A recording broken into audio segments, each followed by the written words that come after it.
Assalamualaikum, Mbah. Nah, jualan apa nih, Mbah? Batagor, Pak. Batagor. Khusus Batagor aja nih, gak ada somai berarti ya? Nggak ada somainya, Pak.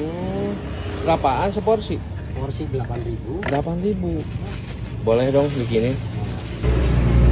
Jadi ini Batagornya bikin sendiri, Pak? Iya, bikin sendiri. Terbuat dari apa sih, Pak, itu Batagor? Dari sagu sama teligu, Pak. Hah? Sagu sama teligu.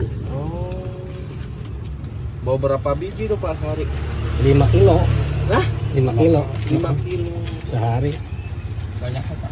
5 kilo bisa berapa porsi, Pak, itu? Bisa paling berapa porsi ya? Paling juga dapat 500, Mas. 500? Iya, kadang-kadang 400. Bumbu kacang buatan sendiri. Iya, buat kacang. Tambah lagi apa tuh, Pak? Acar. Acar. Wah, ini nih. Mantap. Bumbu kacangnya khas mana nih? Khas Cirebon, Pak. Cirebon nih. Iya, Cirebon. Pakai ebi dong? Enggak pakai ebi. Oh, nggak pakai? Enggak. Oh. Jadi nih.